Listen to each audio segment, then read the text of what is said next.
1 Pedro 5:12, a palavra de Deus diz assim: por meio de Silvano, que para vós outros é fiel irmão, como também o considero, vos escrevo resumidamente, exortando e testificando de novo que esta é a genuína graça de Deus.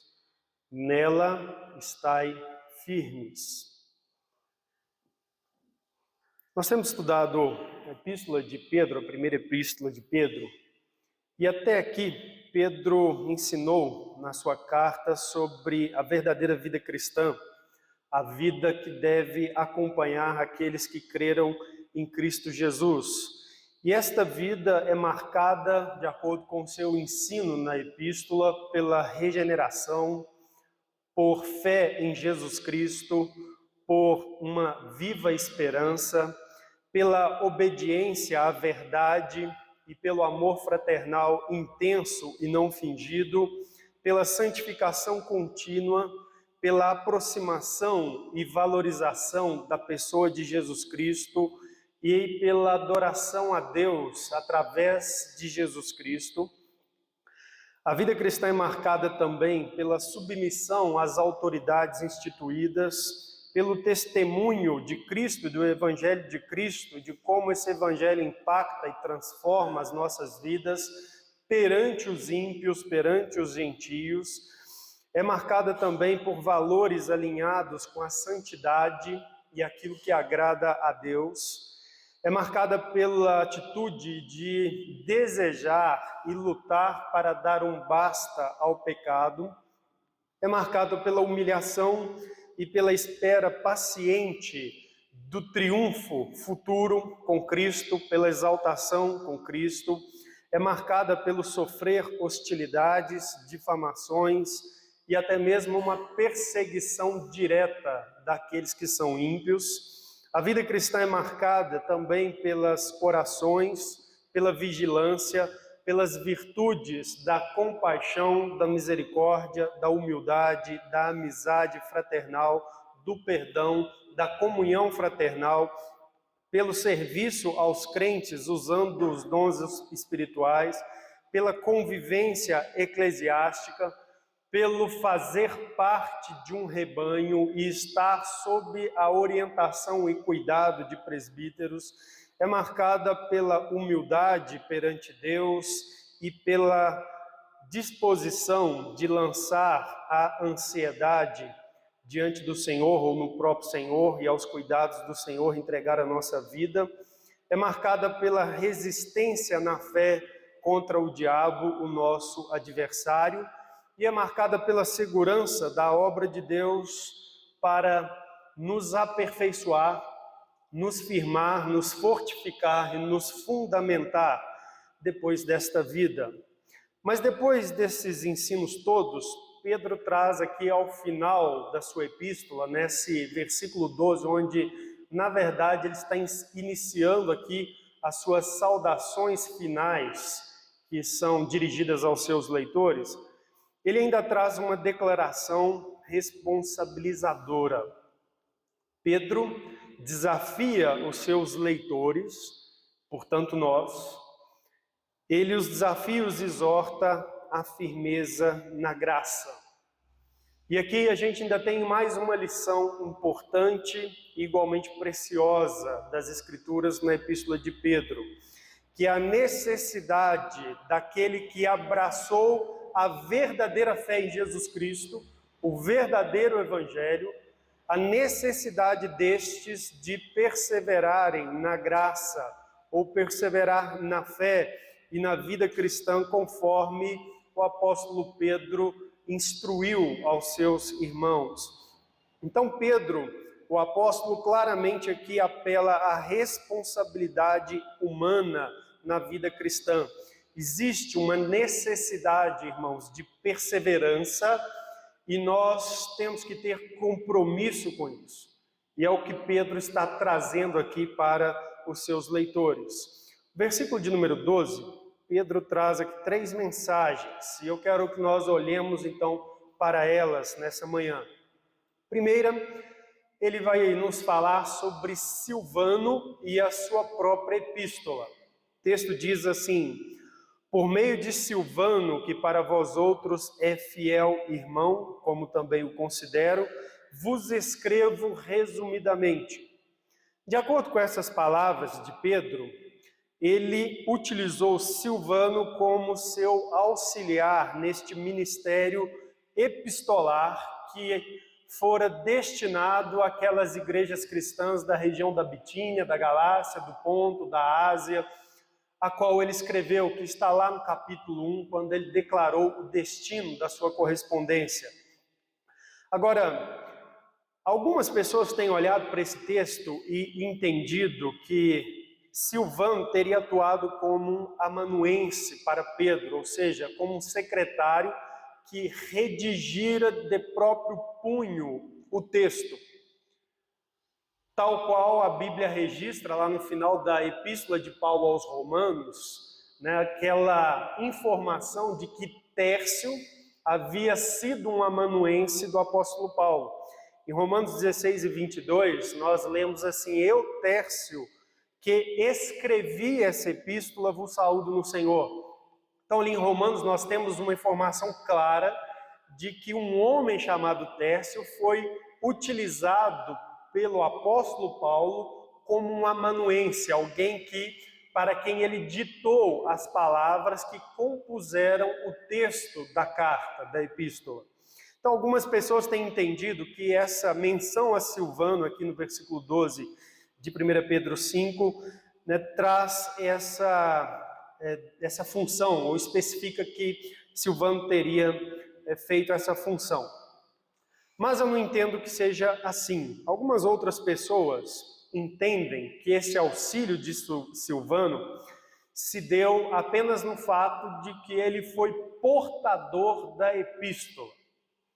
Ele pegou o texto escrito por Pedro, já sob essa incumbência: olha, Silvano, eu vou escrever uma carta aos cristãos destas e destas regiões e você vai levar para mim essa epístola. Então, me parece que esta é a melhor compreensão que a gente deve ter aqui a respeito de Silvano e o seu papel dentro dessa troca de correspondência. Há duas questões aqui no próprio contexto do versículo a considerar. A primeira é: quem é esse Silvano? E a segunda é a chancela que Pedro dá a ele como alguém confiável. Silvano é conhecido dos leitores de Pedro. O texto nos diz aí no versículo 12: por meio de Silvano, que para vós outros é fiel irmão. Então isso informa para a gente que essa pessoa, Silvano, era alguém que aqueles cristãos daquela região conheciam. Quando nós lemos na Escritura, nós vamos encontrar que o apóstolo Paulo, na sua segunda viagem missionária, depois de separar-se de Barnabé, lá em Atos capítulo 15, versículo 40, a Bíblia diz que, tendo Paulo escolhido a Silas, partiu, encomendado pelos irmãos à graça do Senhor. E ele então inicia a sua segunda viagem missionária, tendo por companheiro um homem que a Bíblia designa em Atos dos Apóstolos como Silas. E Paulo vai passar ali pelaquela região da Galácia, que é uma das regiões a quem Pedro está destinando essa epístola. Então Silvano esteve com o apóstolo Paulo nestas regiões, ou pelo menos em parte delas. E o Evangelho de Jesus Cristo chegou a esta região através de Paulo, seus cooperadores e daqueles que saíram propagando a mensagem que tinham recebido do próprio apóstolo Paulo e de Silas. E esse homem, Silas, é um mesmo Silvano nas Escrituras. Quando o apóstolo Paulo vai escrever, por exemplo, a sua segunda epístola aos Coríntios, e a primeira epístola aos Tessalonicenses, ele faz menção a Silvano, que está com ele, que é um companheiro na sua viagem missionária, que ao que tudo indica é o Silas, que saiu com ele lá da Antioquia, né, para a segunda viagem missionária. Por exemplo, quando ele escreve aos Tessalonicenses, nós lemos logo no primeiro versículo assim: Paulo, Silvano e Timóteo, à igreja dos Tessalonicenses. Então, o que tudo indica, aquele Silas é este Silvano, que Paulo faz menção. Então, era alguém conhecido do público a quem Pedro está destinando a epístola. Então, Pedro diz para eles que para vós outros é fiel irmão, ou seja, vocês sabem quem é essa pessoa, vocês sabem que ela é uma pessoa fiel, é digna de confiança. Isso é importante porque imagine, chegasse alguém desconhecido dizendo assim, eu tenho uma mensagem apostólica, não é de Paulo, é de Pedro. Será? E então chega Silvano, conhecido por eles, do ministério ao lado do apóstolo Paulo e diz, olha, o apóstolo Pedro enviou esta carta a vocês. Por favor, leiam e apliquem ela à vida de vocês sob a orientação do Espírito Santo. Tem um outro efeito, um outro impacto. É um texto confiável, digno de ser recebido. Então ele era conhecido. E além disso, o texto nos traz aí que o próprio apóstolo Pedro testemunha então de que confia nele para ser o seu auxiliar, o seu portador. O texto diz aí no versículo 12, por meio de Silvano, que para vós outros é irmão, como também o considero. Silvano é um fiel irmão, vocês o têm assim, com credibilidade. E Pedro está dizendo assim, eu também o tenho em credibilidade, a ponto de confiar a ele a mensagem, para que ele possa levar até vocês e entregar a mensagem sem nenhuma corrupção, sem nenhum acréscimo, sem nenhuma deturpação. Então o texto traz isso para nós. O efeito, então, desta informação aqui é que aqueles cristãos receberiam, então, a epístola, teriam confiança de que era uma mensagem genuinamente apostólica, vinda de Pedro, o apóstolo Pedro, e dirigida a eles. Segunda coisa que nós temos como informação aqui nesse versículo 12 é o propósito desta epístola escrita por Pedro. E o propósito é declarado como que sendo exortar, testificar sobre a graça de Deus. Observe o versículo 12 comigo novamente, ele disse assim, por meio de Silvano, que para vós outros é fiel irmão, como também o considero, vos escrevo resumidamente, exortando e testificando de novo, que esta é a genuína graça de Deus. Então Pedro declara aqui aos seus leitores o propósito de toda a instrução que foi dada ao longo da epístola. Vos escrevo resumidamente, exortando e testificando de novo. Então Pedro intencionou exortar e testificar.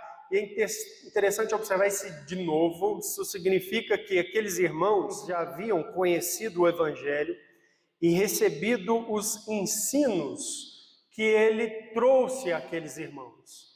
E quando nós então lembramos da história, nós sabemos que a mensagem naquela região do mundo chegou primeiramente pelo ministério do apóstolo Paulo e depois, através das igrejas fundadas naquela região, essa mensagem foi se espalhando para as outras cidades, tendo sempre como origem o ensino do apóstolo Paulo. Então eles já conheciam a mensagem. Pedro não está escrevendo para eles dizendo assim, olha, fiquei sabendo que vocês são um grupo interessado no cristianismo, no Evangelho. Então vou escrever para vocês sobre o que é o Evangelho, vou instruí-los nas coisas básicas. Não, Pedro está dizendo assim, olha, eu quero exortar e testificar a vocês de novo, ou seja, vocês já receberam esse testemunho, já receberam essa testificação, e eu vou exortar vocês a permanecer firme nessa mensagem. Então é interessante a gente perceber aqui essas palavras, porque exortar, muitas vezes, nós entendemos como algo associado à repreensão. Falar repreendendo alguém por alguma coisa, por algum erro, mas não é isso que nós temos quando Pedro diz aqui: eu vou te exortar e testificar de novo.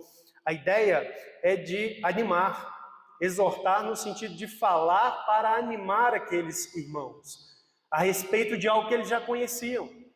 A ideia aqui é de encorajar aqueles irmãos a respeito daquilo que eles já conheciam. A ideia é consolar aqueles irmãos diante das dificuldades que eles estavam vivendo por terem abraçado aquele evangelho, aquela mensagem.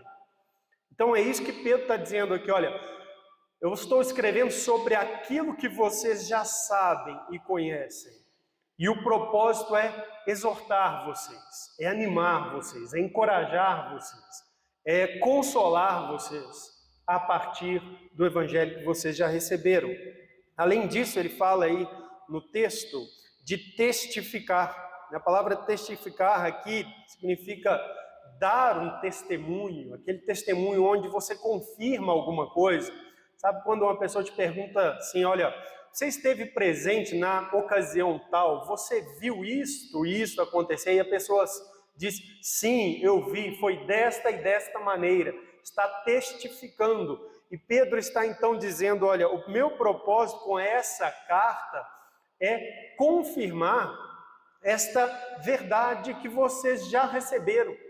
Isso já foi testificado a vocês anteriormente pelo ministério de Paulo e de outros, e agora eu escrevo com o objetivo de testificar de novo para vocês, para que vocês possam ficar confiados, firmes, de que aquilo que vocês receberam é a verdade de Deus, é o evangelho da salvação.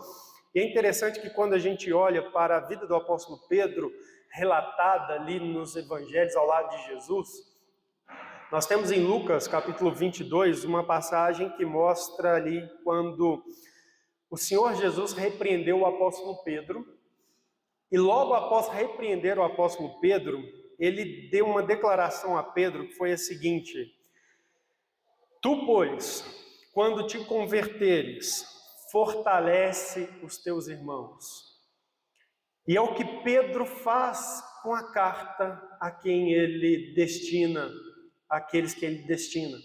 Está dizendo: olha, eu estou escrevendo isso para vocês, não é para ensinar novidades, mas é para fortalecer vocês, é para exortar vocês e testificar a vocês que esta é a genuína graça de Deus, vocês devem estar firmes nela. O que é essa genuína graça de Deus que foi então testificada? Versículo de número 12, que esta é a genuína graça de Deus. Aqui a gente precisa prestar atenção ao pronome demonstrativo esta. Ele é importante aqui nesta frase. Quando o texto diz esta é a genuína graça de Deus, significa já foi dito aqui. E o que já foi dito? Nós lemos no versículo 12: vos escrevo resumidamente que esta é a genuína graça de Deus. Ou seja, aquilo que Pedro escreveu, que está no conteúdo da carta. Diz isso, que já foi escrito a vocês aí de forma resumida, testificando e exortando de novo. Então, isto é a genuína graça de Deus. Então observe, Pedro está escrevendo a cristãos que nem por um momento durante a epístola ele corrige esses crentes. Não há nessa epístola nenhuma palavra de correção da fé deles. Não há nenhuma palavra de observação de uma conduta inadequada que precisa ser alterada, mudada urgentemente, como por exemplo Paulo escreve a primeira carta aos Coríntios, e ele vai orientar uma série de mudanças em ações, em atitudes, em condutas. Não há isso aqui. Não há nenhuma orientação sobre as suas doutrinas, sobre a fé que eles já possuem e carregam. Na verdade, todas essas coisas são tomadas como pressupostos válidos para as instruções, encorajamentos e consolos presentes na epístola. Pedro não corrige nada. Ele diz assim, olha, sabe toda essa fé que vocês já têm, na qual vocês estão firmes, e que devem desembocar nesta vida cristã? Pois então, isto é a genuína graça de Deus. Esta fé, esse evangelho é a genuína graça de Deus. Então a gente deve pensar um pouco sobre isso. O que está por trás das instruções que Pedro traz a esses cristãos na epístola? Em termos de fé, a fé daqueles irmãos é confirmada por Pedro, por exemplo, a respeito de Deus. Por trás dos ensinos e instruções de Pedro na epístola está claro a crença em um único Deus pessoal, que elegeu pecadores pela sua presciência, que regenerou pecadores segundo a sua misericórdia para uma viva esperança, que guarda esses pecadores salvos pelo seu poder para a salvação a ser revelada no último dia. Essa é a doutrina correta. Isso é o evangelho. Então, embora Pedro não elabore essas coisas e instrua sobre essas coisas, mas elas estão pressupostas nas instruções que ele veio dando ao longo da epístola, e ele não tem nada a corrigir. Na verdade, no final da carta ele está dizendo, esta é a genuína graça de Deus. Essa é a fé correta, autêntica. Mais que isso, aqueles crentes recebem a mensagem e eles têm uma fé e uma compreensão sobre o evangelho e sobre a esperança da salvação. Por exemplo, eles entendem a regeneração pela obediência à verdade. Pedro apenas menciona isso, ele não explica.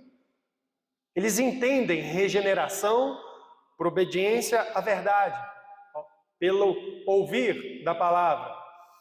Eles têm como fé uma confiança pessoal em Cristo Jesus, o Salvador. A confiança deles é de que em Cristo eles são salvos, a sua alma é salva. Eles têm a esperança de uma herança maravilhosa no céu. Eles têm a expectativa de exaltação após passar essa vida.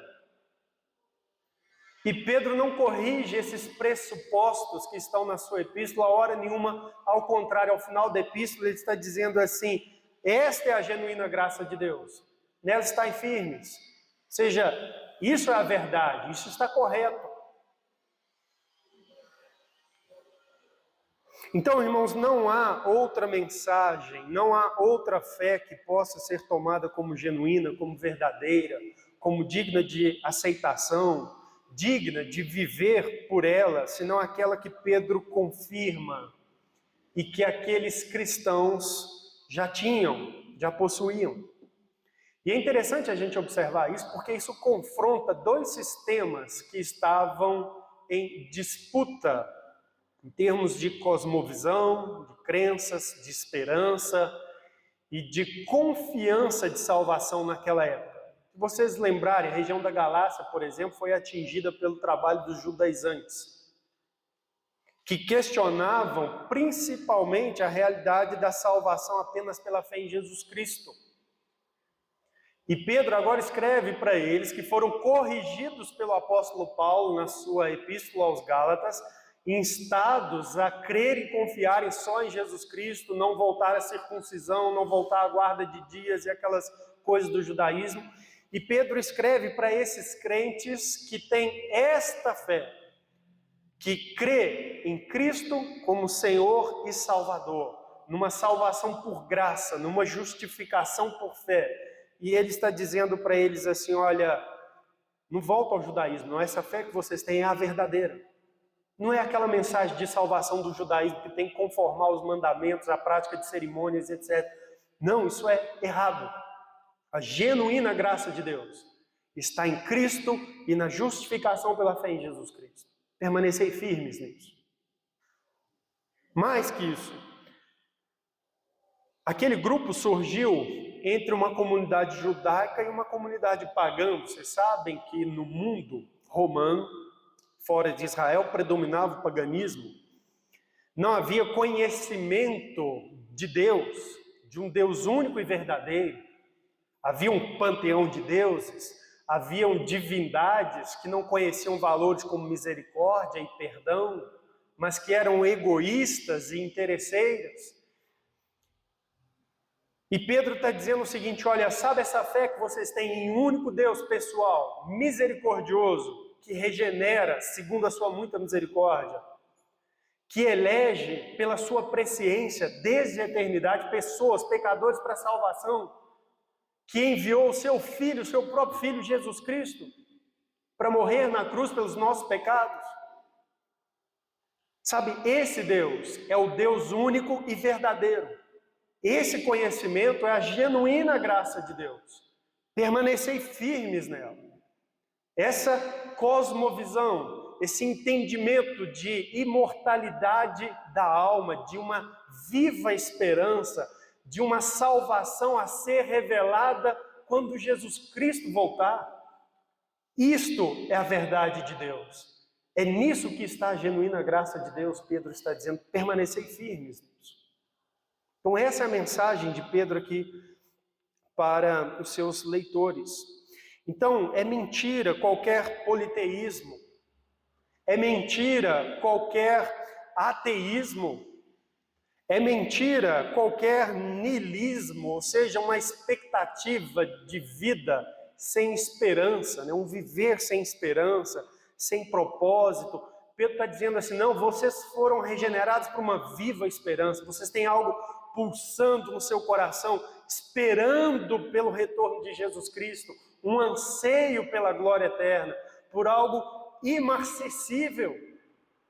Isso é lícito, isso está correto. Isso é a verdade de Deus, a genuína graça de Deus. Deus enviou o seu Filho ao mundo para realizar a salvação de um povo, seus eleitos. Eleitos segundo a presciência de Deus Pai. Esses são salvos através da regeneração e do chamado à fé pela obediência à verdade. Então precisa do Evangelho ser proclamado, da verdade chegar aos ouvidos, e o coração então é mudado, é vivificado pela obra de Deus nesses corações. E essas pessoas então têm esperança de uma vida eterna, têm tranquilidade de que estarão livres do juízo vindouro e anseiam pelo fim de todas as coisas, como Pedro disse na epístola: o fim de todas as coisas está próximo. Os crentes anseiam pelo fim de todas as coisas, quando por fim vão viver uma vida plena em Cristo, aperfeiçoados, firmados, fortificados e fundamentados. E Pedro está dizendo: esta é a genuína graça de Deus. Permanecei firmes nisso. Então, diante de todas essas coisas, o que se espera dos leitores, o que Pedro e o que o Espírito Santo que o inspirou espera dos leitores, está expresso então na última frase do versículo 12. Por meio de Silvano, que para vós outros é fiel irmão, como também o considero, vos escrevo resumidamente, exortando e testificando de novo que esta é a genuína graça de Deus, nela estai firmes. Nela estai firmes. Firmes aqui significa permanecer de pé. Firmar no sentido de permanecer, de perseverar. E esta graça consiste de um conjunto de fé, de conceitos de fé, de crenças fundamentais sobre Deus, sobre salvação, sobre a esperança da vida eterna, sobre como viver o mundo. Esse conjunto de elementos de fé, a Bíblia está dizendo que nós devemos perseverar nestas coisas. Então a Bíblia que desafia, conclama, responsabiliza os crentes, a perseverança na fé. Essa estrutura expressa aqui pelo apóstolo Pedro manifesta que existe uma responsabilidade para todo aquele que recebeu o Evangelho verdadeiro. Há uma responsabilidade. Você tem que perseverar nele. Você tem que permanecer firme na genuína graça de Deus. E considerar isso é importante por 2 motivos, pelo menos. Primeiro, é errado pensar que se em Cristo uma pessoa ganha salvação eterna, isso significa que, independente do que ela fizer com a sua vida, ela está segura. É errado pensar isso. Porque a Bíblia diz: permanecei firmes na fé. Lembre, na própria epístola, fé é substituído por obediência. Eu quero que você olhe comigo, capítulo 1, versículo 22. Olha o que Pedro diz aqui. Pedro 1 e 22. Ele apenas menciona, de novo, ele não está corrigindo, ele não está assim, ensinando doutrinas, ele está apenas exortando e testificando. Então ele apenas menciona. Mas olha como ele menciona aqui, Pedro 1 e 22. Tendo purificado a vossa alma pela obediência à verdade. Ele está falando aqui de salvação, de conversão. E em vez dele falar assim, pela fé à verdade, ele diz pela obediência à verdade. E é interessante que a palavra obediência, ela lembra responsabilidade. Você tem que obedecer, você é responsável. Também no capítulo 3, quando ele escreve ali as mulheres, ele vai falar agora do caso do ímpio. E ele não vai descrever o ímpio como aquele que não tem fé. Ele vai descrever o ímpio como aquele que não obedece. Observe aí, 1 Pedro 3:1. Mulheres, sede vós igualmente submissas a vosso próprio marido, para que, se ele ainda não obedece à palavra, seja ganho. Então observe, o esposo ímpio, ele é descrito por alguém que não obedece à palavra. Então observe, irmãos, a verdadeira fé, ela se manifesta por obediência, por firmeza à verdade, à graça genuína de Deus revelada, conhecida, entendida. Então a verdadeira fé, ela é manifesta pelo compromisso de obedecer o Evangelho, de modo que não é salvo e não está seguro eternamente aquele que, conhecendo o Evangelho, o professou na sua boca, talvez até confessa Jesus como Senhor, talvez até confessou Jesus como Senhor em um batismo, mas nega seguir e permanecer na genuína graça de Deus, que é todo esse entendimento sobre Deus, sobre fé, sobre a esperança de salvação, sobre a vida que decorre dessa mensagem. É importante a gente entender isso. O verdadeiro salvo, ele persevera na genuína graça de Deus. Então Pedro está dizendo perseverar. Porque há uma responsabilidade. Nós temos que crer e permanecer crentes no que recebemos. E seguindo então essa mensagem em todos os seus desdobramentos, em tudo aquilo que ela implica nas nossas vidas. Há uma responsabilidade. Mas há uma segunda coisa que é importante a gente observar e considerar sobre isto, sobre essa declaração de Pedro, esse desafio. É importante perceber essa responsabilidade que cada crente tem. É importante a pessoa tomar consciência de que, ao conhecer o Evangelho e a verdadeira fé que essa pessoa deve nela crescer e, segundo ela, viver, apesar das circunstâncias da vida. Lembra? Na epístola ele trabalhou muito isso, as circunstâncias de dor, de sofrimento, de humilhação. E apesar de todas estas coisas, ele fala sobre espiritualidade, ele diz assim: chegando-vos para ele, a pedra que vive, rejeitada pelos construtores, mas para vós outros, eleita e preciosa. Apesar de todas as coisas que acontecem em torno de você e da sua vida, chegue-se a Jesus Cristo continuamente. Você tem uma responsabilidade de fazer isso. Mais que isso, ele vai dizer que o cristão deve viver a sua expectativa de uma vida eterna, de uma glória por vir, firmemente, ter isso como uma viva esperança, algo que o move, que o motiva dia a dia.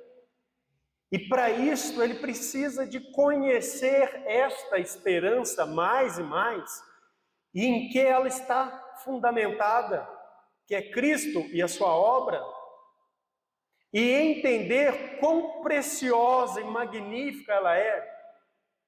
Pedro só a descreve como incorruptível, imarcessível, mas são adjetivos que expressam uma grandeza, uma sublimidade. E o crente deve viver movido e motivado por esse anseio, por esse bendito anseio. Então há essa responsabilidade, nós temos que crescer na verdadeira fé e viver segundo ela.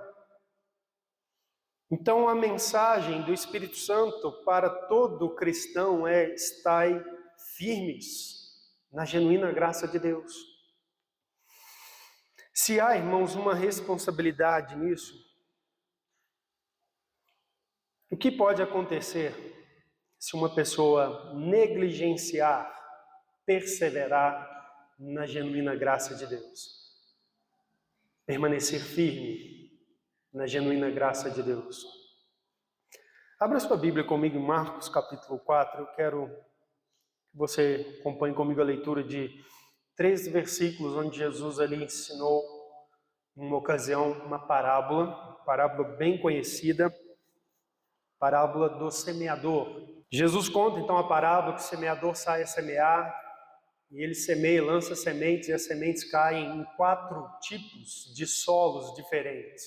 Pelo caminho, entre um solo rochoso, entre espinhos e numa boa terra. E Jesus, ao explicar aquela parábola, no versículo de número 16, ele diz assim, sobre a semente que caiu em solo rochoso. Marcos 4,16. Semelhantemente, são estes os semeados em solo rochoso, os quais, ouvindo a palavra, logo a recebem com alegria. Então Jesus está dizendo que existe um grupo de pessoas que ouve a mensagem de Deus, a mensagem do Evangelho, e assim, de imediato, aquele primeiro momento, há ali um acolhimento extasiante. Recebem com alegria essa palavra. No entanto, o texto diz, versículo 17, mas eles não têm raiz em si mesmo, sendo antes de pouca duração. Em lhes chegando a angústia ou a perseguição por causa da palavra, logo se escandalizam. E aí Jesus diz, no entanto, que essas pessoas, tal qual uma planta num solo rochoso que tem uma raiz rasa, que não dá firmeza, essas pessoas, quando elas se deparam com a perseguição, a angústia, os apesares da vida, elas deixam aquela palavra. E é por isso que Pedro diz assim: permanecei firmes. Porque aqueles irmãos que não permanecerem firmes se revelarão como que pessoas que receberam a palavra como sementes que caíram no solo rochoso, que não tinha estrutura, firmeza, e não frutifica, e não tem salvação de verdade. Versículo de número 18, Jesus ainda trata aqui de um outro grupo. Ele disse assim: os outros, os semeados entre os espinhos, são os que ouvem a palavra. De novo, pessoas que ouviram a genuína graça de Deus. Ouvem a palavra, mas os cuidados do mundo, a fascinação da riqueza e as demais ambições, concorrendo, sufocam a palavra, ficando ela infrutífera. Ficando ela infrutífera significa que não operou salvação. E o que acontece com essas pessoas onde não foi operada salvação nas suas vidas? Os cuidados do mundo, a fascinação da riqueza, as demais ambições sufocam a palavra. E Pedro está dizendo para cristãos que estão no mundo, que estão convivendo com autoridades, que poderiam ter ambições para conquistar e prosperar aqui nesse mundo, e serem tentados a seguirem os caminhos da impiedade, onde certamente teriam facilidades e privilégios para obterem destaque, para terem sucesso, para conquistarem as suas ambições nesse mundo. E Pedro vai dizer para esses cristãos: olha, se você é servo, sirva, mesmo com dor, até o senhor perverso. Submeta às autoridades, faça o bem e assim dê testemunho de Cristo e glorifique a Deus com o nome de cristão. Tenha um compromisso com a justiça, esteja pronto a sofrer por causa da justiça. Não abra mão do que é reto, do que é justo, por causa de benefícios que o mundo possa dar. Às mulheres ele diz: olha, cuidado com os valores do mundo. Que você aprecie os valores que Deus aprova, a beleza interior. E aí Pedro diz: permaneça firme nisso, ou seja, não deixe que os cuidados do mundo sufoquem a palavra que você conheceu, a genuína graça de Deus. Permaneça firme. Você é responsável por isso. Ah, mas então quer dizer que a salvação depende de como eu viver a vida? Mas nós já estudamos em Pedro, onde foi ensinado que nós somos salvos e estamos seguros no Senhor, por causa da obra do Senhor. Sim, mas o apóstolo ensina que esta segurança, ela está em Deus, que opera mediante a nossa fé, através da nossa fé. Por isso que a gente tem que permanecer firmes.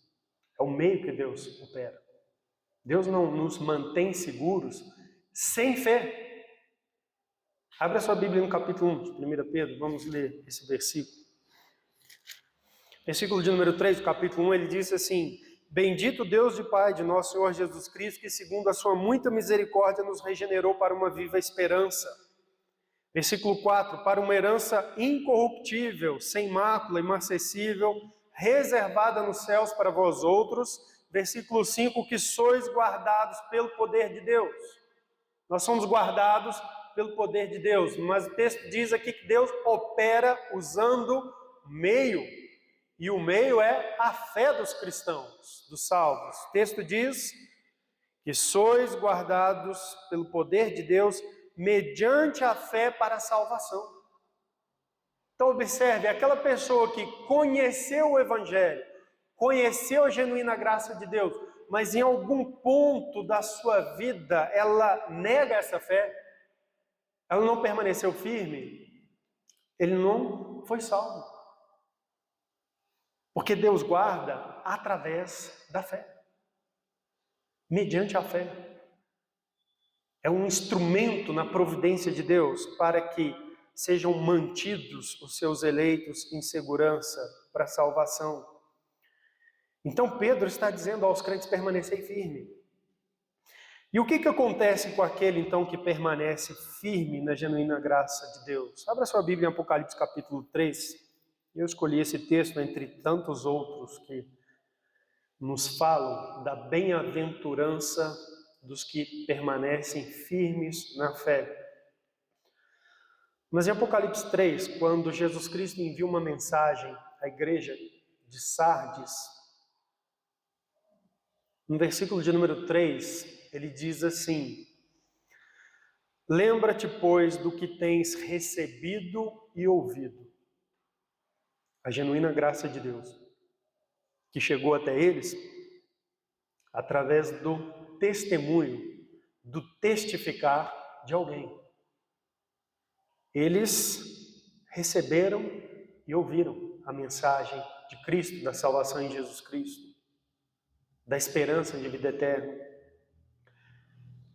E aí o texto continua dizendo: guarda-o e arrepende-te, porquanto se não vigiares, virei como ladrão, e não conhecerás de modo algum em que hora virei contra ti.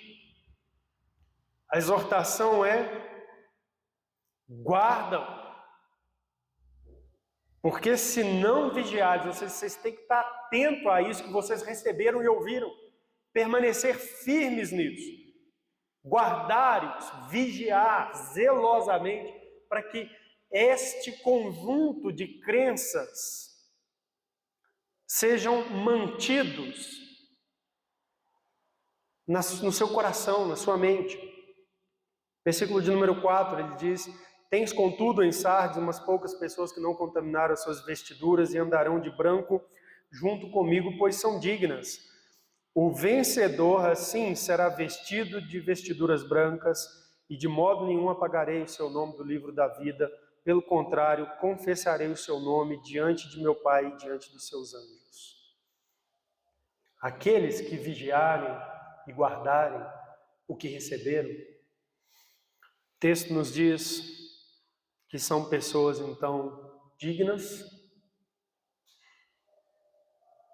que estão purificadas, a figura aqui, né, das vestiduras não contaminadas e andando de branco junto com Cristo, é uma figura da purificação de pecados, da justificação. E o versículo 5 então diz que são vencedores. O vencedor será assim vestido de vestiduras brancas. E de modo nenhum apagarei o seu nome do livro da vida, ou seja, salvação eterna. Salvação eterna. Então é isso que Pedro está conclamando os cristãos. Permaneçam firmes. O vencedor, ele vai ter a salvação eterna. Sabe essa salvação que vocês tanto anseiam se revelar junto com a manifestação de Jesus Cristo de forma plena? Permaneça firme na fé. Você vai ter isso. Você vai ser um dos vencedores com Cristo ao fim. Então a mensagem desse texto aos crentes, irmãos, é: permanecer. Perceba que você é responsável. Que você tem que abraçar a fé que você confessa dia a dia e crescer, né? Permanecer firme nela. Você é responsável. Então permanecer. Que o Senhor nos ajude a manter firmes na fé que nós temos recebido e confessado, apesar das dificuldades que nós vivemos nesse mundo. Como os crentes a quem Pedro escreveu, viveram e viviam diversas dificuldades, mas que nós possamos permanecer firmes, apesar das dificuldades. Perseveremos na graça genuína. E há aqui uma mensagem para aqueles que conheceram, mas não firmaram ainda suas vidas no Evangelho, na genuína graça de Deus. Ainda é tempo de arrependimento verdadeiro. Cristo ainda não voltou. Ainda é tempo. Arrepende e volta. Volta. Usando a linguagem da parábola de Jesus ali do filho pródigo. Sabe aquele que saiu, depois arrependido, volta aos braços misericordiosos do Pai. Você conheceu a genuína graça de Deus, mas de algum modo manifestou a ausência de firmeza, deixou que o mundo sufocasse, deixou que as ambições sufocassem. Volta. Entrega de fato sua vida ao Senhor, em arrependimento. Permaneça firme na genuína graça de Deus. Vamos ficar de pé para orarmos, irmãos.